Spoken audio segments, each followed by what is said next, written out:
Ladies and gentlemen, you're listening to the best all-sports podcast in Boston. Why? Why not? Watch out. Really? Oh. Here we go. This is the Duck Boat Report, your home for the biggest news Boston has another championship and the hottest takes About the accomplishment. Woo. in all of Boston sports. Whoa. Oh boy, we're getting excited. To take you through everything happening in the City of Champions, here are your hosts, Brady Gardner It's not really a victory lap, I'm just saying. and Patrick Donnelly. I'm losing faith. And welcome to the inaugural episode of the Duck Boat Report, joined by Patrick Donnelly. I'm Brady Gardner. Patrick, how are we? We're doing good aside from when I think of the Red Sox, but we're going to get into it. Yes, we have a lot to get to. It is a pretty much perfect situation for the brand new show to be kicking off. So yes, we have moved to the Duck Boat Report. For our former listeners of the Beantown Banter podcast, you will recognize the voices, but not the name. We have a rebrand going on here, and we're excited to be starting something a little bit new, Patrick, aren't we? Very excited.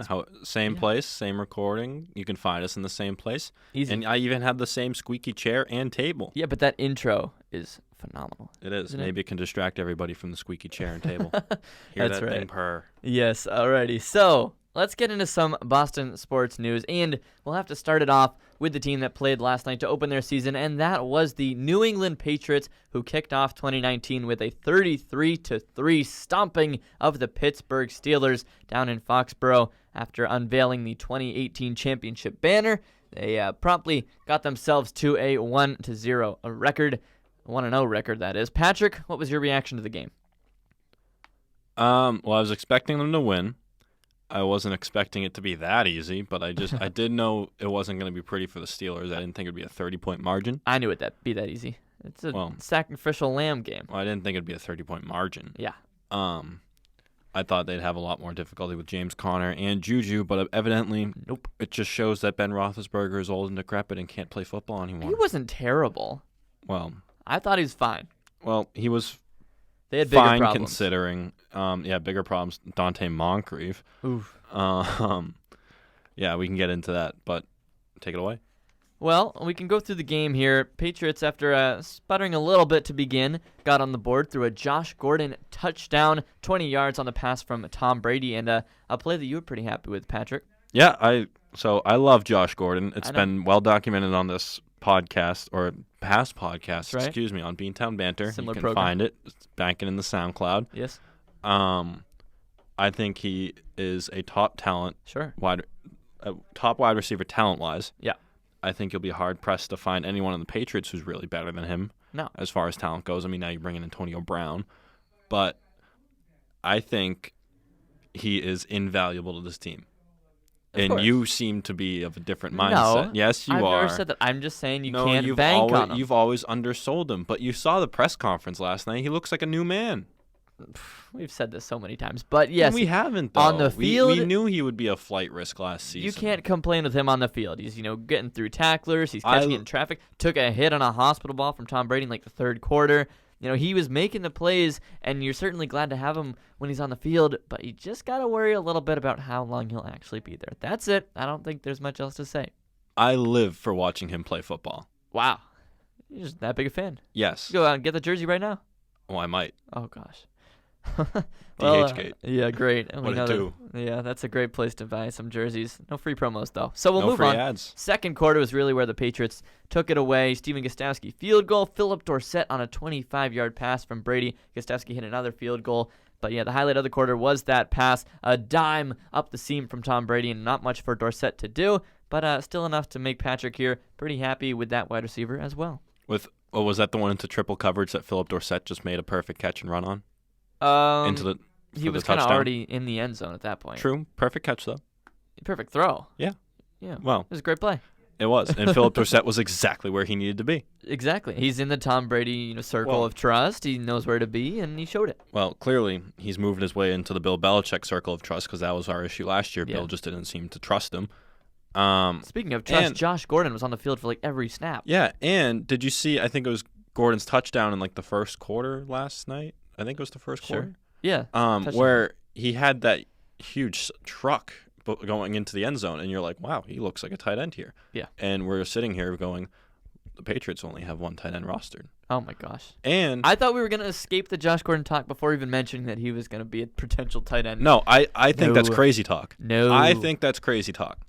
Never. But he had a good block last night, and he had that physicality going into the end zone. I'm just saying, if need be, that's a potential filler. I still think it's crazy talk. Yeah, they proved Because to you last night. you have Ben Watson coming back week 4. Yeah, they don't need No the need. tight ends. And you have Matt Lacoste whenever he comes back from that injury. Yeah. You're fine. The offense looked fine last night. You didn't Yes. have Antonio Brown. You And- didn't have yes. Ben Watson. And you're fine. adding Antonio Brown. However, Philip Dorsett. We're gonna get to Antonio Brown later. By Philip the way. Dorsett, you have been criminally underselling him I have not. from the moment I don't from know the why I'm getting moment attacked. he got productive last season. I did not. I Well, think, no, you put him below Demarius Thomas on the depth chart last week. Are you well, kidding? That's mostly by the name, but yes. He's absolutely higher than Demarius Thomas. Okay, fine. I'll give it to you. I've never said anything bad about him as a player in terms of what he's able to do on the field. Maybe I undersold him a little bit. A lot. I'm getting You quite put a him look here. below effing Demarius. The shell of I know. Demarius Thomas, who I love. I want him to do well. Yes. But Okay. truth of the matter is that he's older. He's coming off a torn Achilles, which is no small feat for any human being, Sure. no matter the physical state you're in. Yeah. And you don't know what you're going to get. And really, he's just an insurance policy and probably guiding force for N'Keal Harry and a security blanket for Tom to make him feel better. That's right. Yeah, I mean, I never really expected too much from Demarius Thomas, but I think his reputation is enough to deserve some targets, and I think Dorsett might not be there just yet. Certainly proved that he was last night, though. You know what I just thought of? What? Phil Dorsett is your Brandon Cooks replacement. Now? Do we need a Brandon Cooks replacement? Well, you Was saw he how that much they good? struggled with the deep ball last year, aside from Gordon intermittently. Yeah.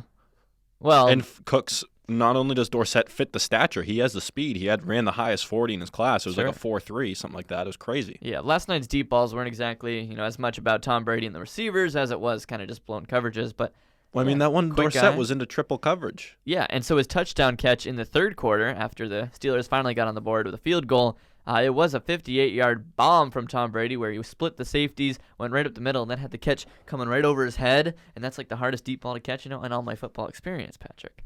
Yeah, that's a tough one to get. It's coming right over you. You just put the You gotta arms look out and up pray. for it He and got hope. it easy. So that was a pretty impressive catch, and a 2-touchdown night for Dorsett. Thank you. Yeah, so good for him. Why are you taking the thanks for Thank you. I said Because he I was haven't good. slept on him at all. Alrighty. Well, that was pretty much it for the game. Gostowski had 2 more field goals to close it out, but it was pretty much over by by halftime, frankly. The Patriots cruising to the 33-3 victory, and you got to be happy with really just every side of the ball. I mean, Well, talk about thank God Mike Tomlin got those 3 points. oh my God, that was painful. 4th and 1 on the goal line. You're kicking a field goal. Yeah, you got to play for the in long term. Long game, Patrick. I think if you're a Steelers fan, I would have rather have gotten shut out than have that just pitiful play call. 3 is almost more embarrassing. It is. Well, It's at like you least were close enough. at least you tried. You actually were there in attendance for the game. That's the participation trophy of a score right there. Yeah. Yeah, it was rough for the Steelers, and not much confidence to be had there. Yes, you have talent in Smith-Schuster, and James Conner looks fine. And, they had that guy, like Washington or something, who was burning Jonathan Jones down the sideline. Like, they have talent, but it just feels like the coaching is so inept that they just cannot pull it together. Like, they were doing the same thing all game. Like, you can only go for these, short yardage plays so much. They never even threw to a tight end last night. Who? The Patriots? Sorry, no, I'm talking about the Steelers. Well, Vance McDonald had those big catches at the end of garbage time. Whoop-de-doo. How about you get him involved Hey, it earlier? made our man Ethan happy with his fantasy team because for some reason Yeah. Ethan started Vance McDonald. Yeah, I almost did, so, Crazy. Lunatic. Well, Lunatic. well, whatever. There's a reason I've seen Ben Roethlisberger undrafted in pretty much every league I'm in. Sure. I think the Steelers just kind of proved that they are a mediocre team that's still kind of reeling from the loss of Antonio Brown a little bit. And so that's a guy I'd like to talk about, Patrick. Antonio Brown is a Patriot. Yes, he is. Potentially for 2 years. Potentially for 2 years. That's wild. That's a sentence I did not expect to say a week ago. I never envisioned myself saying that sentence. It was almost like a joke when he got released by the Raiders and everyone's saying, oh, here we go. He's going to go to New England. Ha, ha, Yeah, ha. it was. Boom. I said immediately when it happened, I said to you and Ethan, we've seen this movie before. And 2007, sure Randy Moss. We've seen this before. but I wasn't putting that much stock in it. It was a joke Lo and behold, until it became real. yes, Crazy. I love it. You do? I love all of it. I don't know yet. Well, if it doesn't work out, you can just cut him. Right. The $9 million out of Kraft's pocket is nothing. Yeah. And it's only like 5 or 6 guaranteed on this first year. I thought it was 9. All 9 of it's guaranteed? I couldn't tell you. But regardless, yes, you cut him and it's all over. That's the easiest way out. So it's definitely a prove it kind of deal. It's only 1 year, so you're not banking on him for the future. You didn't give anything up to get to him other than some money. But you just hope that, the problems that made him leave Oakland in the first place are not things that carry over once he's here in New England. Because that's the concern, for sure. Well, all right. So Oakland is a tire fire. Of course. And he went into that tire fire. And made it worse. He poured gasoline on the tire fire. After they also poured gasoline on the tire fire. A lot of gasoline. Well, so it was a runaway train yes. with gas leaking that Here we met go. the tire fire. This is a great image. Yes. Yeah. It's like, I don't know, someone just poured gasoline all over the dumpster and dropped the match. Nice. All right. So, yeah, Antonio Brown in Oakland obviously did not work out. Can things be different in New England? Yes. You think so? Well, yes. You think a guy like that turns the page after being such a problem somewhere else? He can join the think Patriot so. way. He can shut up and go with everything. We've seen it before. I don't know. We saw it before with Randy Moss, the who Steelers- looked like a lost cause. The Steelers were so Granted- soft on him. Oakland let him do everything he wanted to do and still got released. How is he going to become a team player now? But you can say the same thing, the Vikings with Randy Moss, the Raiders with Randy Moss. Mm-hmm. Like, I understand we were 7 years old, but, I mean, listen to that sentence. Wow. It's crazy. I understand we were 7 years old, but Feel this is literally like an identical case. I don't remember it well enough. Well, neither do I, but just from what I've heard, what I've read, what I've seen, Yes. it's an identical case. Okay. Obviously, we're not speaking from experience. Yeah. I mean, 10 years back, there are different circumstances going on there. So I'm intrigued, though. I will say that. Like, anytime I'm you can beyond bring intrigued. in a top 3 wide receiver and just, like, for free, you just have him in the prime of his career, like, sure, whatever. I just hope that he's not a distraction because obviously your offense can put up points without him. 33 last night. Now you have to add, we said it, Ben Watson, Demaryius Thomas, plus Antonio Brown now. It feels like this is an offense that is going to put up like the 40s every week, but you hope that it's not like too many cooks in the kitchen kind of situation. I don't understand how it can become a distraction with Bill Belichick leading the helm, and then you have the core of Brady, Edelman, who was just named captain, Landon Roberts. Yes. Like the McCourties. Like, I don't see it being an issue. Yeah, Landon Roberts really going to straighten out Antonio Brown. Well, I'm just saying, like, Antonio Brown may not be one to follow by example from a Landon Roberts, but you observe the locker room, you observe the culture, you see how selfless, like that's the word we use with Landon Roberts. You just see everything, and you just kind of gotta hope that he buys in, which I think could happen. Sure, so let's say he does, and in the locker room, he's saying all the right things, doing all the right things, following the right guys. Let's say he even stays at Tom Brady's house, like apparently Tom has offered, which is crazy, but Which is whatever. awesome. Giselle's in. I don't know. What happens on the field then? Because you've got guys who need targets, and you can only throw the ball so many times, and you're an offense that has trended more in a run-first direction in the last year or so. Well, clearly they weren't run first last night. Yeah, they were. Huh? They threw twice in the first 2 drives. It was painful to watch. But all the damage was done in the air. Exactly. And you really, I mean, I'm trying to think of the comparison. Jeff loves to establish the run. It's like a Trojan horse. Like either way, all right. So we're gonna have hypothetically Mike Tomlin again focus on stopping Sony Michel and James White and Rex Burkhead. He was such a factor last night. Sony Michel was barely a factor last night. Didn't need him. And then all of a sudden, holy crap, they're just gonna burn us in the air. And then you're running, you're reeling, you don't know what to do anymore. Two-headed monster. Yeah, exactly. You can't focus on one thing anymore. Because last year, like, okay, I mean, we see Brady declining, they lost Gordon, target the run game, double team Edelman, double team Gronk, but then you see, they have Dorsett open. Yeah. And like it's just not really a win if you're an opposing defensive coordinator or head coach. Right. But Antonio Brown can't come in here and expect, 10, 15 targets a game like No, he would have he gotten can't. in Pittsburgh. Probably more than that. I'm sure Belichick's not a guy to not leave that out. Sure. He has to explain that. Like, it's a team game here, Antonio. Well, no, he has to know what he's walking into. Right. And whether he just didn't listen and saw the glitz and glam of a ring. Mm-hmm. Probably Probably did. Who knows? Yeah. I mean, I think one is typically apt to listening when Bill Belichick is talking to you. True. Because if not, he will ruin you. Antonio Brown certainly has been beaten enough times by the Patriots to have some respect, probably. Yeah. You hope it works out. But he is a guy, I think he's a guy that has relied heavily on, that heavy workload throughout his career, and that's how he's kind of padded his stats. That's how he's become such an, individual star in the league. So once he has to go down to, you're going to get thrown at 5 times a game max, and you got to make, the best of those opportunities. Let's see how he takes it. That's just my little kind of concern there. Well, all right. So we get into in the passing game, like we've seen Sony Michel is capable of catching the ball. So we get into, okay, so you're going to cover Edelman. Yep. All right, you're going to focus on Edelman. That leaves all these other guys as options. On paper, it's great. You're going to focus on Josh Gordon. Everyone else is available. You're going to focus on Benjamin Watson when he comes back. Everyone else is there. You're going to focus on Phil Dorsett. You're going to focus on Sony Michel, James White. The list goes on, and everyone else, I don't see how it can't work out. And even if Antonio Brown doesn't amaze us, you still have the roster, you still have the name. He's still going to be a factor in the back of coordinators' minds because of the talent. Mm-hmm.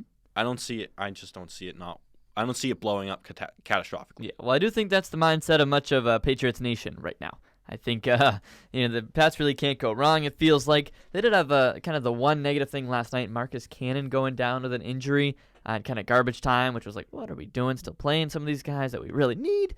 Marcus Cannon, a guy. Bill Belichick never takes guys out. It's true, but he's especially Tom. Cannon, kind of an injury-prone guy who's dealt with some of that in the past. So not great to see him go down with what looked like a left arm injury. I haven't seen anything, any follow-up on that. He left in a sling. Oh, great. I believe. Oh no, the clavicle is falls. So I don't know. Originally from the replay it looked like arm for Cannon, but reports were that it's shoulder. Interesting. Do we know how long yet? Or no, I'm just trying to barely remember what I saw this morning. Okay.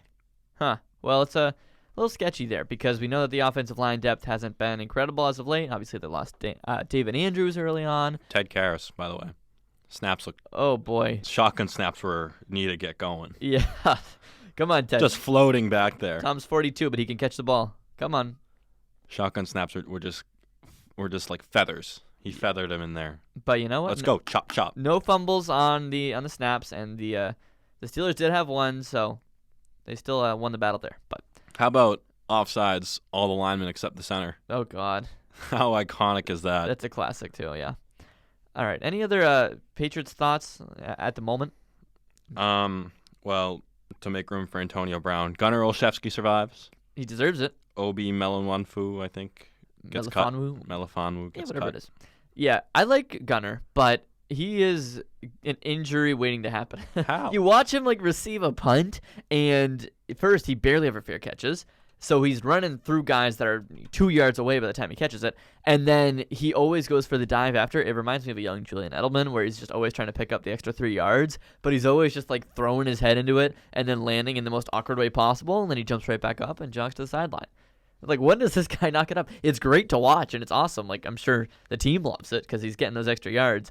But he's just daredevil going in there. Well, if that's his prerogative, so be it. That's why he's on the roster. Yeah. So, you don't make those plays, you don't show that effort, and you're, selling hot dogs in the stands. So, good for him, knowing his role. He's digging ditches.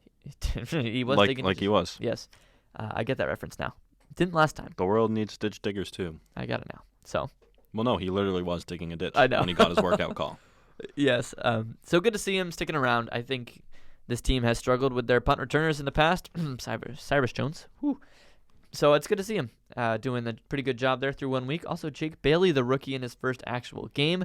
Pretty solid with the iron leg. Had a couple. I mean, it's not like they needed to punt often, so. Right. Early in the game, he had some good ones. First drive, they had to punt. Yeah, it was a banger. Rocket. So, seems like, so far so good in terms of the Patriots. Obviously, there will be harder opponents down the road than the Steelers, but you look at the schedule coming up right now, and it might be some time before these guys lose a game. You've got Miami this week at Miami. We know that that's a scary place, but they did lose 59-10 this week. So maybe you think that this is a year where the Patriots should be able to stomp the Dolphins on their home turf. And then the Pats have New York, Buffalo, Washington. Then the Giants are the first New York with the Jets. Then they play the Jets again And then finally, in like a month and a half, October 27th, you get to Cleveland, and maybe they will have figured things out by that point and, maybe present a danger. But these next, 6 games could be walkovers. Yeah, and like we even said last week, kind of jokingly, half serious, pretty serious actually, I think. Oh boy. That week 2 is a scheduled loss in Miami, and then all of a sudden you see Miami lose. And how much did Baltimore put up on them? 59. Exactly. It's like a college score. You see that. It's almost like Maryland putting up 79 Oof. on whatever team it was. Doesn't really matter at this point. Yeah. And you just see the reports coming out of Miami that multiple players contacted their agents for trades immediately. Funny. And they're Who, though? And reports that, probably Josh Rosen. Well, if I'm going to have to sit behind this mess, True. Or we also have, reports saying the players are saying it's pretty evident the coaching staff is trying to tank or what have you. And then you see the Patriots absolutely dominate last night. They might have a fighting chance in Miami. I think the betting line is 17 points in favor of the Patriots. So it's not supposed to be close, but we know that Miami's it would not cursed. Shock me Miami's if they cursed. lose next week. If it this wouldn't shock team- me whatsoever. And all the 19-0 talk. If this team I'm goes down not and saying loses 19-0 because I know they have to play in Miami. Neither of us have said 19-0 for the record. I never said 19-0. We haven't said it. Ethan said it. God dang it, Ethan. Yeah, remember when you guys said perfect game after Erod threw one perfect inning? That was fun. That was the Red Sox earlier this week. Erod, 3 strikeouts, 1 inning, and he gave up a hit and a run, I think, the next inning. So. And in the next inning, he gave up a hit he gave up a walk to first base. Where you're like, perfect all right, game gone. Perfect game gone, but he can still face the minimum. Yeah, still has a no-hitter going. Next batter, single. Well, still can keep the shutout, and I don't think he did. Whoops. No, he kept the shutout. Oh, he did? Yeah, Good shutout for got Erod. blown when he left. So maybe this is a good segue to move into the Boston Red Sox, shall we? I got a lot of problems with you people, and you're going to hear about them. No. Well, we'll get through the results quickly here. We look at a series with the Twins that didn't go too well for the Sox at Fenway Park, going 1-2 in that series, losing 6-5, heartbreaker, and then 6-2, and then losing 2-1. And that Thursday night game was probably the biggest heartbreaker of them because that was pretty much the dagger where Rafael Devers got thrown out at home for the final out of the game, which would have tied the score. And I think that really buried the Sox. And now they go into the series with the Yankees, who, of course, want to finish them off. They won the first game 6-1 in a game where all 6 pitchers for the Red Sox were not on the opening day starter. Pretty funny way to win a game. And since then, it's been ugly. 5-1 loss, 10-5 loss. And the biggest news coming, of course, right after the Patriots get a win, but we'll get to that in a minute. Dave Dombrowski, the president of baseball operations for the Red Sox, has been fired. Patrick, your reaction? So we knew heads were going to roll after this season. Not even after. During. But we knew it was going to be management. Cora we knew was going to stay. Trades, who knows, still can happen. Nice. Yeah, sorry for the mic Squeaky adjustment, mic. folks. Everything just squeaks in here. Squeaky. That's just adding to my list of problems with the Red Sox because it squeaked when I was talking about the Red Sox. It's their fault. It is. So we knew heads were going to roll. We didn't think necessarily Dombrowski. We think starting with the pitching coach, whoever he may be. Yes, Levangie. Levangie. You can almost certifiably guarantee that he's gone as well. Really? I think so. Anyways, we get to Dombrowski, and all right, so he's gone. It's not the end of the world. I mean, Eddie Romero, he's been in the organization for 14 years. They've kind of been grooming him. He's one of 3 guys, which is weird, but I think he's just going to be the top dog of the 3. Sure. Advisor positions for the other 2. Whoa. I don't even know their. Well, that's my guess. Yeah. Well, I don't know their probably. names. Probably don't We need to can know just their names. assume Eddie Romero is going to be the top dog. Yeah, he's the guy. It's like Ben Cherington. But it's interesting because, all right, so Dave Dombrowski did exactly what he was advertised as and what he was supposed to do. He won you a World Series. But he ruined the franchise. Well, no, let me get to that. Okay. Let me get to that. My bad. So he did exactly what he was advertised to do and what he was supposed to do. So what he was supposed to do was win a World Series, which he did. And he assembled arguably the greatest Red Sox team ever. Yeah. I'd say yes. Yeah. The most fun to watch by far. Sure. You've Aside watched from, all of them. Well, aside from, come on, man. I'm 19 years old, No, obviously. I get it. And so what he's advertised as, what we see from Detroit and what he did with the Marlins. A, his bullpen is going to suck. Yeah. B, he's going to spend a lot of money. B, his bullpen's going to suck. Make that C, I guess. And B, he's going to trade a lot of top prospects. Too many letters. Three letters. I'm lost. A, he's going to spend a lot of money. Yeah. C, David Price, J.D. Martinez. Okay. Mitch Moreland. B. Mitch Moreland. No, he traded for Moreland, I think. Steve Pierce, Chris Sale contract. The list goes on. B. Evaldi. Yeah. B. He's going to trade a lot of top prospects. Yeah. For a lot of players. Yohan Moncada. The guy Anderson for Drew Palmer. Espinoza. Anderson Espinoza is kind of fallen off a cliff. Yeah. He hasn't, for his defense, the prospects he's traded have not panned out too much. Travis Shaw actually was a big one. He's become pretty decent. Don't remind me. So you liked him? Well, we had the issue at third base when Devers was kind of a flight risk as far as defense goes. Good point. Last year. Anyway, can you get to oh C, my God, please? C. We're still going through your these bullpen's letters. going to suck. And he did all those. And he won. The bullpen sucked every year he was here, pretty much, aside from when he got, who was it, that he got for the 8th inning when they lost the Astros in the ALCS or DS. Who knows? It was 2 years ago. Anyways, Addison Reed, that's who it was. Finally got their 8th inning guy. They lost him. Anyways, and the farm system is decimated. Yep. He did that in Detroit. He did that in Miami. And he traded for a lot of top dogs by depleting that farm system. Yeah. Detroit, Miami. But here's the scary thing. You look at those two teams, what's Detroit doing now? Nothing. Bottom. What's Miami doing now? Bottom. Okay, what are you doing? So what the Red Sox have going for them that Miami and Detroit don't is that Miami will always exactly, money. Well, Detroit doesn't have money to worry about. Doesn't have to worry about money with the Ilitch family either. You get into Miami. Miami will never have the money to spend because the ownership group is content on having the lowest payroll and just blowing everything up every 3 years, no matter what the talent is. Gee. And I guess you can probably just attribute that, unfortunately, to Jose Fernandez's death. Oh. That That's escalated quickly? Well, unfortunately, that's probably why it's going to be that endless cycle, because that glimmer of hope they had is gone. One guy? Well, they had him, D. Gordon, Giancarlo Stanton. That was the core of the future. And then Fernandez dies, and they blow it up. And that's going to put them in a spiral forever. This isn't a Miami Marlins okay, podcast. so let me get to my point. Please. So let me get to my point. Yeah. Detroit had no top prospects, but they also didn't have a lot of top talent. Right. And what the Red Sox have going for them is that they have a lot of top talent to get them through these years. A lot of top talent on contracts that are going to expire. Well, you've extended Bogarts. You've extended Sale, however much his glass body holds up. Okay. You've extended Evaldi for however much his glass body holds up. Who else have we extended? You have Devers and Bogarts for a long time. That's the core. Devers and Bogarts for a long time. I'm assuming you're going to have Benintendi for a little while. And the only real question marks coming into this offseason is what are you going to do with Mookie Betts or J.D. Martinez? Yeah. You want to jump into that now? Well, so let me get into my problem with the Red Sox. Please do. With the Red Sox ownership group, which will take us into Carry on. Mookie Betts or J.D. He's got a plan here. I love it. So, I'm sorry for the mic squeeze again. Oh, man. Is this thing on? So we see time and time again when the Patriots are the top dog story. All right, so last season, ahead of Super Bowl 53, there's a Patriots hit piece in the Globe. We've seen it before when the Red Sox, frankly, suck. Yeah. And the Patriots are, as always, not sucking, for lack of a better term. And Patriots hit pieces. And we see it last night where, okay, Patriots regular season has started. No one really gives a crap about the Red Sox being the most mediocre team on the face of the earth anymore. And all we're doing is talking about the Patriots' dominance, Super Bowl 54, here we come, blah, blah, blah. And what have you at the 11th hour, literally, Dave Dombrowski, or I guess the 23rd hour, Dave Dombrowski fired in the heat of the Patriots' hype.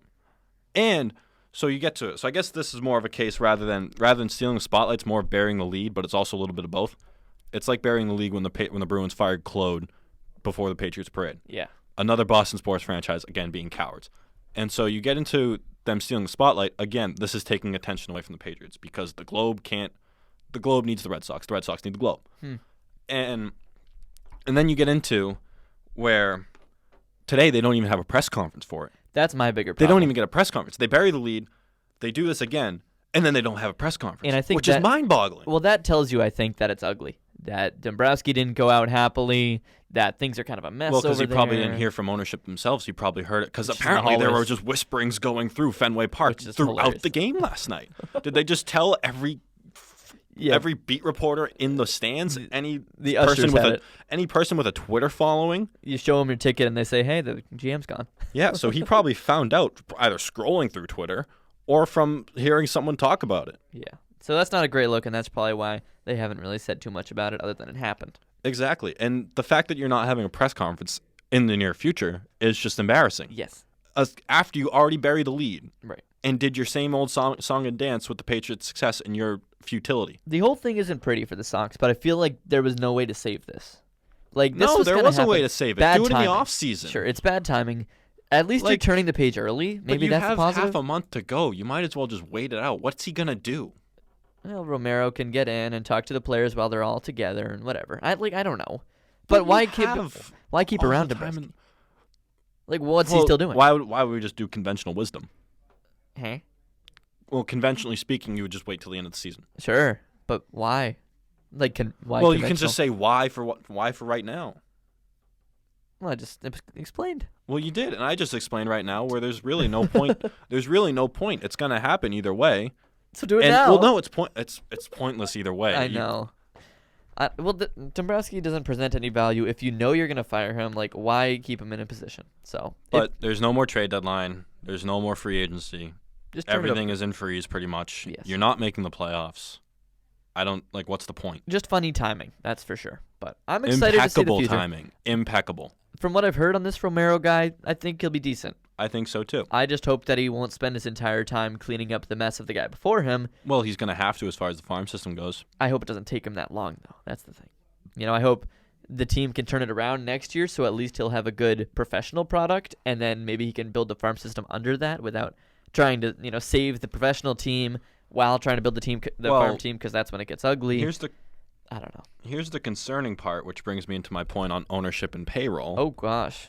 Is that we have reports saying that the Red Sox are going to either choose between Mookie Betts or JD Martinez this season. We knew that. And we have this quote from Mookie Betts saying, it doesn't really matter who's there. It's going to be the same answer. Nothing's going to change. This is proof that this is a business. I love it here, but definitely it's still a business.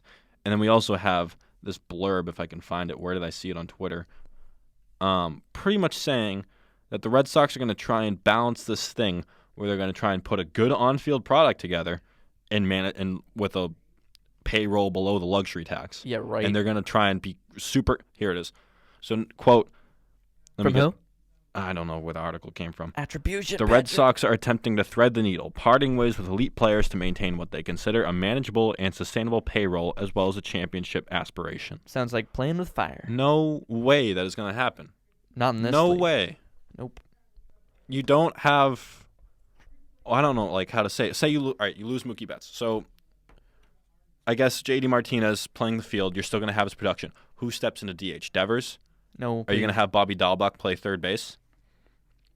Okay, but can JD Martinez give you the same thing in the field that Mookie Betts can? Brock Holt, right field. No, absolutely not. It was a joke. Brock Holt not even at second base right now. Chavis? Yes. Well, no. So you think a full year of Michael Chavis can help you with that offense? Yeah. I mean, the offense is the least of the concerns. It's JD Martinez every day in right field.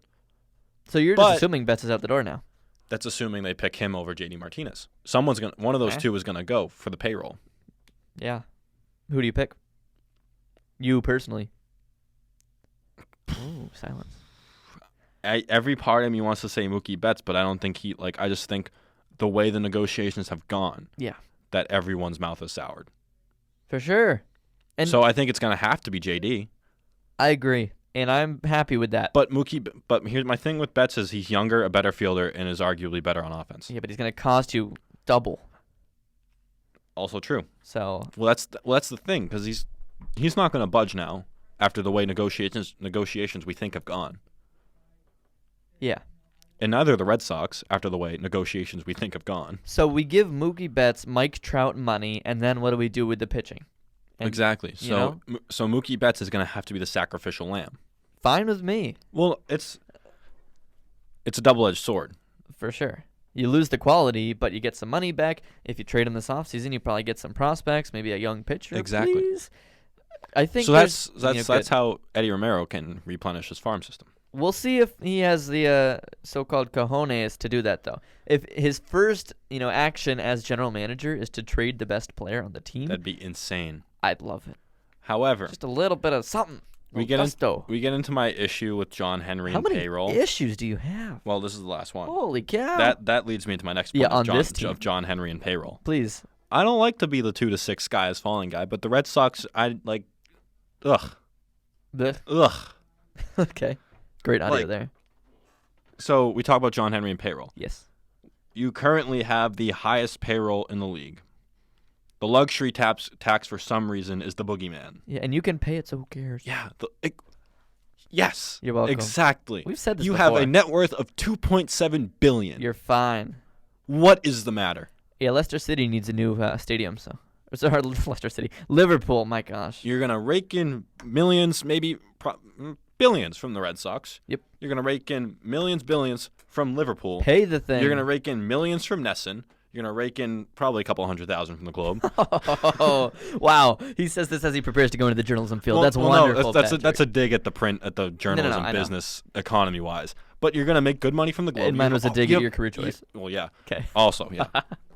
You're going to have all this money coming in from all these great holdings you have. I know. What is the problem? And the Yankees are going to spend it. Yes. And they don't have all that going for them. They just have the money, and they're like, yep, throw it The around. Angels are going to spend it. God knows the Angels won't be good. They're still going to spend it. Yeah. Spend it. That's the way the game is. What's the problem? Why is the luxury tax the boogeyman? I said this. I did this last offseason. What is the problem? I don't understand it. Yeah. It's kind of crazy. It's so stupid. So that's the status of it, though. And I would hate to see them just try to get to below the luxury tax and, sacrifice on-field quality, because I think, you have a good nucleus here. You have Devers and Bogarts and potentially Martinez if you sign them up. You're, 2, 3, 4 for a few years here. Like, that's very solid lineup that you should be able to stick with if you do it the right way. And if they try to, bring things down a little bit and, you try to keep under the luxury tax, I think you're playing for a wild card spot. You're sacrificing your, division finish for the Yankees to win it. I just think it gets messy. Just like that sentence. Anyway, so that's the Red Sox stuff. They take on the Yankees tonight to close out this 4-game set, their final time that they'll play the Yankees this year. Thank God. The Yankees actually have a chance to mathematically eliminate the Red Sox officially from the AL East, but we all know that's going to happen anyway. Well, if it doesn't happen tonight, it happens tomorrow night. It happens Correct. 2 nights from now. It's going to happen. Well, yeah, but the Yankees They've been done for 2 months. Red Sox are currently 8 games back in the wild card. That only grows, and they still have like 20 games to play, something like that. So it's over. And it's time to start looking at the offseason. So, at least start looking at the Bruins. Things are moving now. And, yeah. Interesting, though, with the Sox and the whole Dombrowski situation. Glad we got to that. So, how about Bruins. that segue? That was smooth. Go for it. Take it away with the Bruins. All right, so the Prospects Challenge just wrapped up this morning in Buffalo. Notables from there. Anders Bjork looked very good, considering he is 23 playing against 19 to 21-year-olds. I'm glad you added that.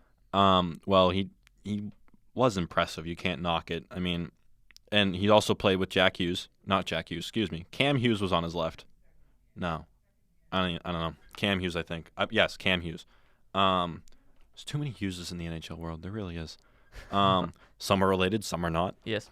And Jack Studnicka, if you're Craig Button, played down the middle with him. And then also Uru Vakanainen and Kyle Kaiser. Notables, they all looked good, especially Bjork and Studnicka.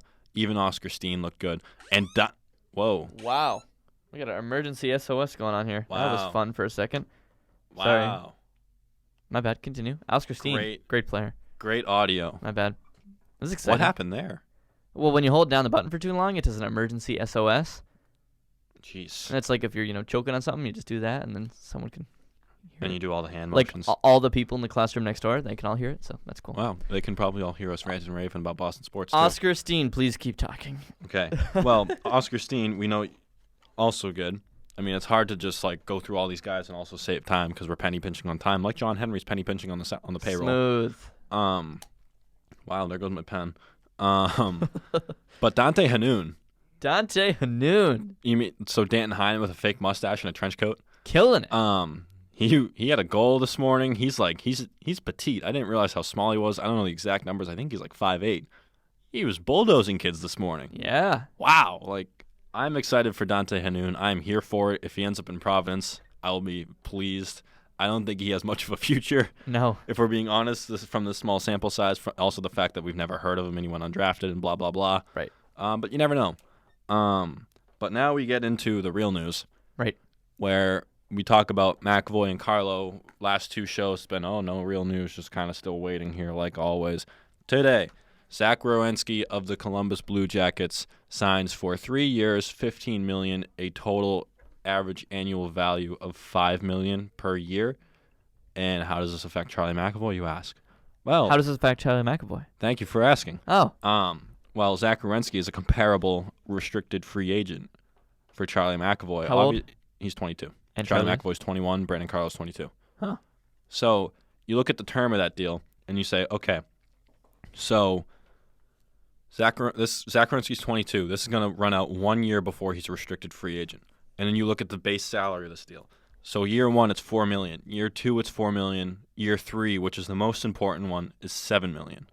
So that base salary matters because when Zach Werenski is eventually a free agent once again, the Columbus Blue Jackets qualifying offer has to be at least $7 million because the year three base salary is $7 million. Yeah.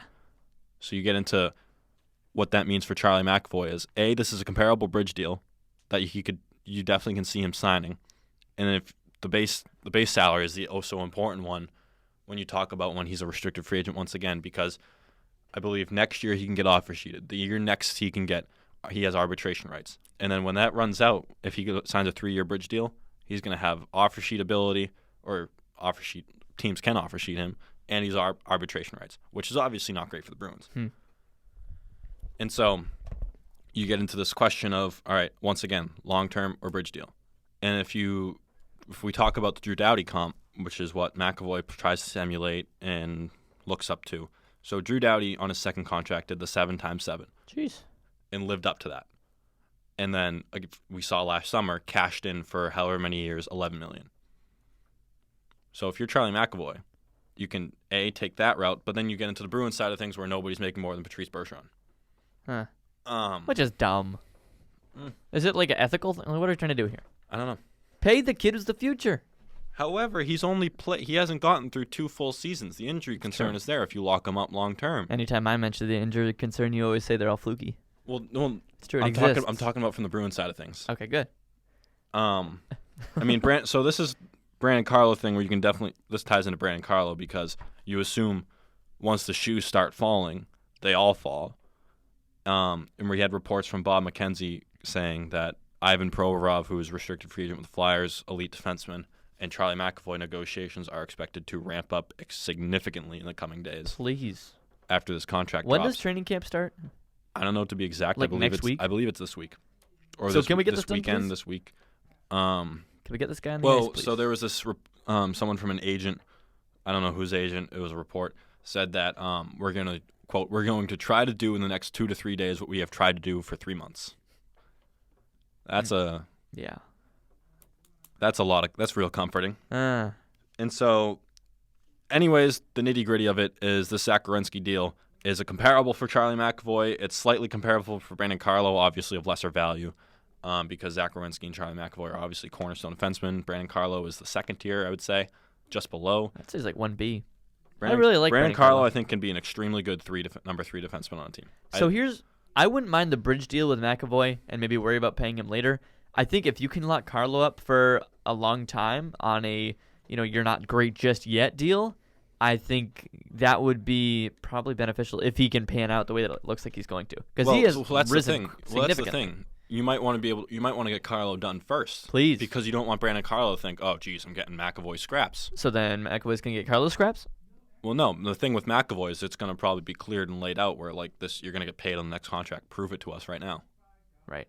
Like McAvoy probably knows and you can make the base salary like Werenski's, where it's $7 million in the third year. So his qualifying offer when it expires is at least $7 million. He knows he's going to get that money. Right. But anyways, you look at what this means for the Bruins. Don Sweeney cannot mess this up. Please, Don. Don Sweeney cannot mess this up. Like, because you lose McAvoy, and I say, like, you can't go into the season without Charlie McAvoy or Brandon Carlo. Because you can't have it hold out like William Nylander did, because then you just change the entire psyche. Because say they do come to terms after a bit of a holdout, then the entire psyche is changed where they're already looking down the road like, oh geez, will this team want to pay me? Right. Or when can I get out of here? Yeah. You wonder if this is taking so long because David Back is Well, you They got were to think trying to get rid of him. you got to think something's coming. That's holding it up. Something has to be coming. Hope so. You got to think. But then you get into training camp, and you got guys skating around out there that aren't sure if they're going to be traded the next day to make cap space for the more important guy. Well, I think that happens every year. Not a great look. I think Johnny Boychuk, it was a blow to the team, but no, Johnny Boychuk's a bad comparison. Adam McQuaid probably saw the writing on the wall last season. Right. And you get into this where, like, if Don Sweeney loses Charlie McAvoy, like, what are we doing here? You have no replacement for him. Like, we talk about they don't have a replacement for Torrey Krug. It's Dombrowski levels of mistakes. Yeah. Like, it would fall right to the top of the list Yes. of the bad moves where you talk about, like, the 3 draft picks or the David Backes signing or what have you, the Dougie Hamilton trade. Yeah. And it goes right into the narrative. Joe Thornton, Tyler Seguin, Dougie Hamilton, Phil Kessel. You add the names to the list. You don't want to do that. Huh. I mean, that's really all there is. So now looking ahead to more important matters in training camp, we can't really do the worrying game. Well, it is our job to worry. Yes. So who can fill the 2 open forward spots? Well, trade Charlie McAvoy for Brock Besser. Go. Absolutely not. Absolutely not. Just had to throw that at you. Maybe Torrey Krug for Patrick Laine. No, I still don't think you trade. Krug's willing to take less to stay in Boston, by the way. Allegedly. Well, no, he actually did say it. He said it. But you got to think his agent is like, no, buddy. He's like, what are you doing? His agent's like, no, you're not. But you get into who can fill the 2 forward spots. And we had the Bruins annual Bruins Foundation golf outing today. Bruce Cassidy saying, as far as who can vie for second line right wing, he mentioned 4 players by name. He said Anders Bjork, Zach Senyshyn, Brett Ritchie, and I believe he said Studnicka. I'm kind of blanking on the 4th name.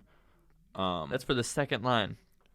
And I'm assuming whoever doesn't get second line falls into third line. That's Black Hole City.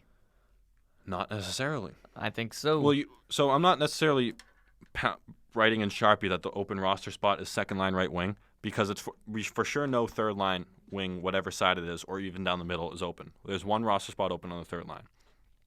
And we for sure know there's a top 6 roster spot open. And I think that's interchangeable lines 1 and 2. Because say Anders Bjork grabs that spot, I toss him on line 1 and move David Pastrnak down. Yeah. But you get into it's going to be a matter of who fits where. Yes. And you talk about the third line. Well, we know the Bruins are not keen on at least this season putting Jack Studnicka at wing. So maybe say he is ready for an NHL spot. Maybe you plop him at third line center and Charlie McAvoy or Charlie Coyle plays third line right wing. That's something we haven't really thought about. Or, I mean, Zach Senyshyn, Don Sweeney mentioned him by name at FanFest a couple weeks ago. Like, Zach Senyshyn's going to be in the mix for a roster spot. Right. Which would be great for me because I love the kid. I'm saying, like, Zaboral was the worst pick of the 3. Don't tell me wrong. Or don't prove me wrong, Zach. And then you get into, so what if they have to start the year without Charlie McAvoy and Brandon Carlo? Oh, my gosh. So what do your lines look like? Zdeno Chara and Uro. Steven Camper? Torrey Krug and Uro Vakanainen? God. And Matt Grzelcyk and Connor Clifton. You can't let that happen. No. Even the idea of having these kids in the top 6 is, like, why? Well, the only kid that would be there would be Uro Vakanainen, and then you'd probably have Lauzon as the third, right, was the reserve guy. Yeah. I just, I feel like you're taking a step back here, and you were just a couple bounces away from winning a thing in June, and now here you are, potentially reverting because you get into some contract trouble with 2 defensemen that you're trying to keep around. Like, I guess maybe it even just proves further that 2019 was their chance to win a Stanley Cup, and they couldn't do it, and maybe things go a step back now. I think for sure the window is still open this season. If they sign guys. And you like to think that, I think Rask and Krejci both have 2 years left. Yeah. So it's for sure closed in 2 years because you assume that's when things start retooling and you get into Cassidy's contract is up after this next season, I think. So you got to think about how long you want him around. Is he the right guy for this change of guard? I think so. Okay. I don't disagree. Yet. 2 years. I don't disagree.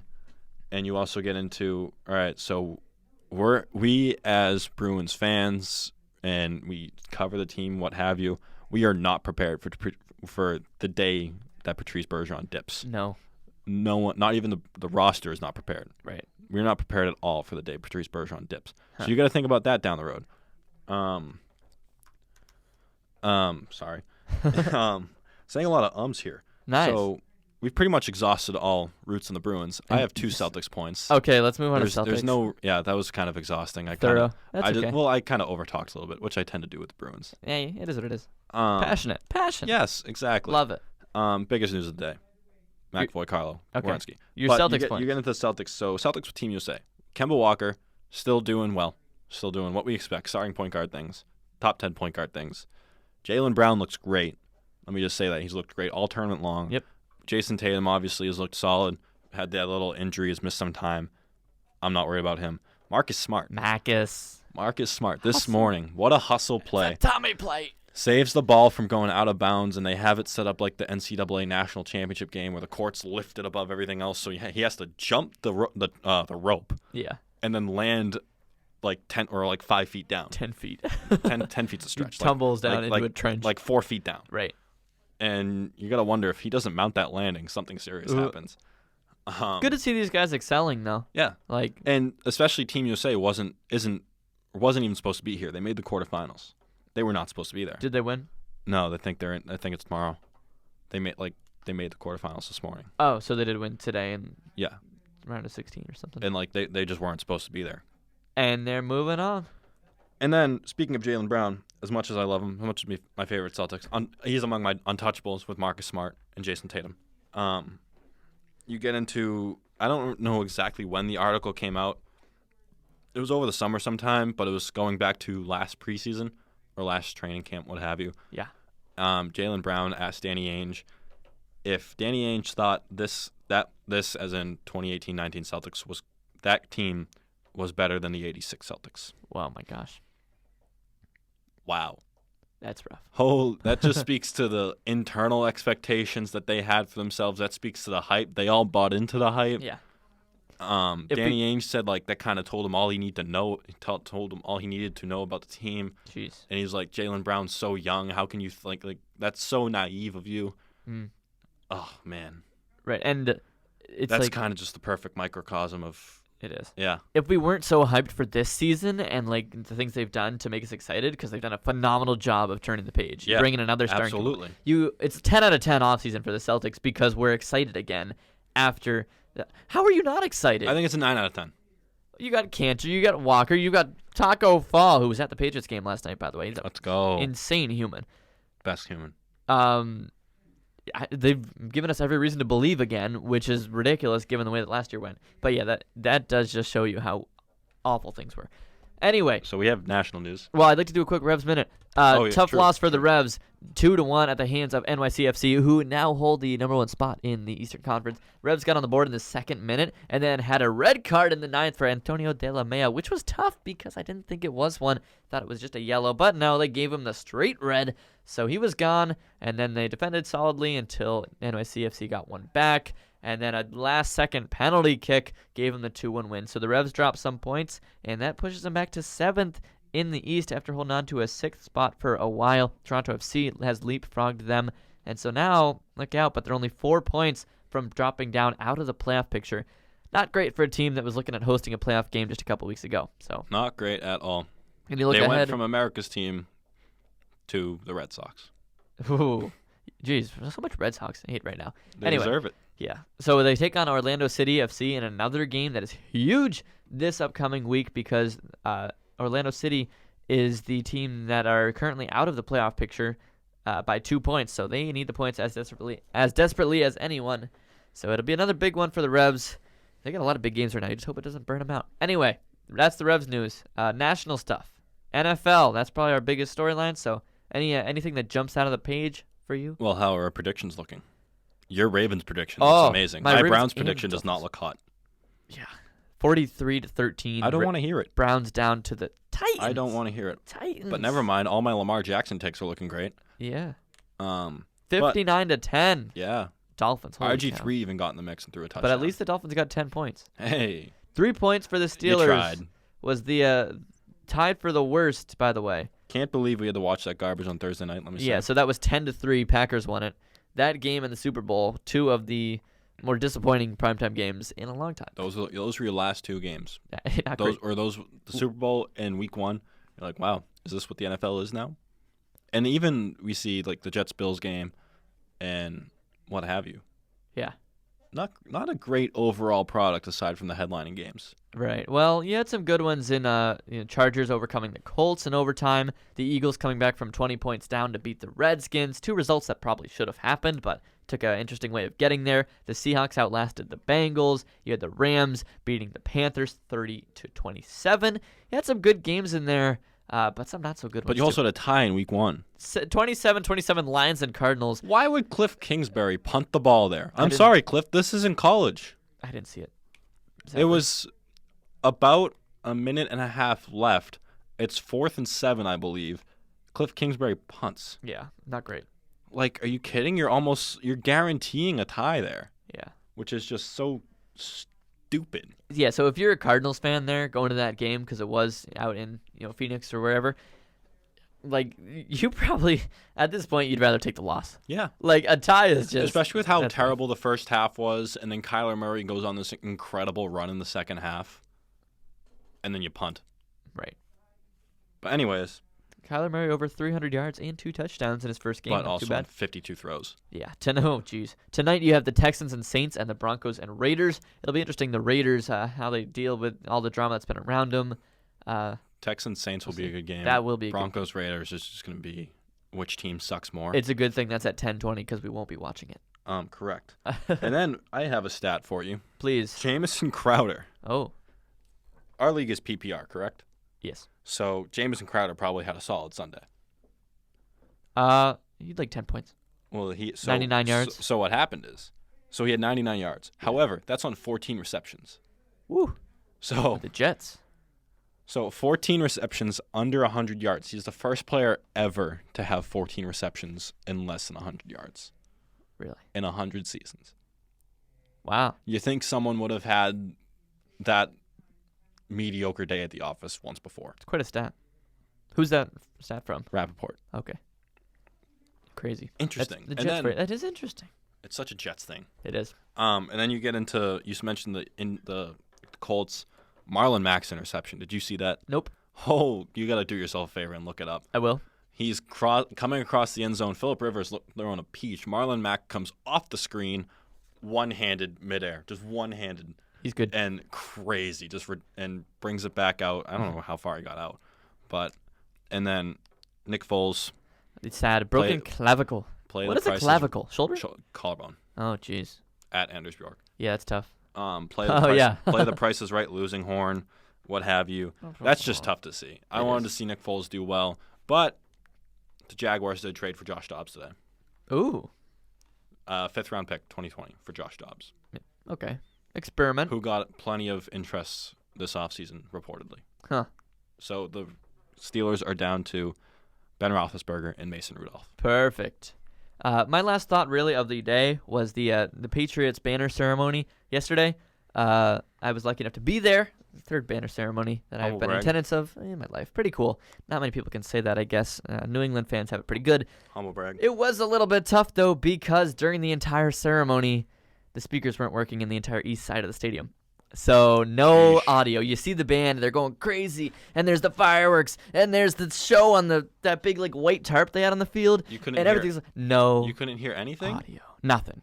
You could hear the cymbals crashing of the drummer just because it was so loud, but nothing. But how can you not hear anything when that stadium's so big and half of it's working? Because it was loud. Because the people who were sitting where they could hear it were screaming. Valid. So we just hear voices, and we're like, what's happening? And apparently it was the entire east half of the stadium, so that was a tough look. But from what I can watch online, it looks like it was a pretty good ceremony if you had your audio. Yeah, well, it was cool. Me otherwise. and Ethan were kind of pressed for time because we went downstairs expecting the dining hall to be open at 7:30, and it wasn't, so we had to go get food, and we came back and they were in the midst of the first series. Right. It was cool. They had that whole projection on the field. Well, I'll have to watch it on YouTube later. Yes. So you'll have to watch Marlon Mack's interception. Sounds like a plan. I let out an audible gasp in class this morning when I saw it. Audible. I almost fell out of my chair. Really? Yeah. Okay. Oh my God. So yeah, it was cool to see the banner being unveiled and whatever, and I liked the patches that they wore. And, it was all cool. Seemed like it was a cool ceremony. You ever heard of the band Godsmack? No. Me neither. Hey, Drew Bledsoe was there, though. Yeah, well, yeah, that was cool. And Gronk spike and all that. So, it was a cool ceremony, just unfortunate that they didn't have audio. But a For cool half game the to be at, stadium. nonetheless. Yeah, if you were on the other side, you were That's where our golden. ticket sales are going. Ooh. Well, they fixed it. So, yeah, the speakers came back on in the first quarter. It's Hey. like, well, now. Good for another Patriots first down. Yes. Wow, look at you go. Hey, I've been to one game. He knows. Okay, so that's our sports thoughts for the day. Some on the field and some off the field. A lot of rambling. A lot of rambling. Sorry about that. No, it's okay. We're doing it in an hour here. It's been a pleasure. Starting off the new show, Patrick. You excited for getting things going? Another year of podcasting. This time with the Duckboat Report. Yeah, another gonna be year fun. with you. Yeah. Oh, Patrick, you old softy. Well, I didn't say. Well, you don't know how my tone was there. It was. I know your tone. I heard it. Could have been good. Could have been bad. It's true. It was such a middle of the road tone. That's a good point. So yeah, we have a Twitter now. It's at Duckboat Report. So we'd love to hear from you on that. You can tweet us or whatever you want to do. Give us a follow at least. That's where we'll be plugging a lot of things. So I mean, if you want to see my seamless plugs from last night's Patriots game, seamless. That was smooth. incredible. I was kind of the butt of some of those jokes, but whatever. You were the butt of those jokes. Yeah, whatever. If you want to check them out on Twitter, Please. at Duckboat Report. Wonderful. So that's what's going on. We're glad to have you here. We hope you are enjoying this new content coming out here this fall. We'll be back again next week doing these weekly episodes as we have for the last almost calendar year. Killing it, Patrick. But that's it. Anything One final? more week for the calendar year. Crazy. And he's not tired of me yet. Well, as we're about to eclipse an hour and a minute, Yes. before we say thanks for listening, you can catch us on YouTube at BradyGTV Ooh. or online at sportswtbu.com Yes. or on SoundCloud at WTBU. It's nice. Bang. Business is booming, It is. Antonio as they Brown. say these days. Wonderful. That's a good way to close it out. So we thank you guys so much for listening, and we will see you next week.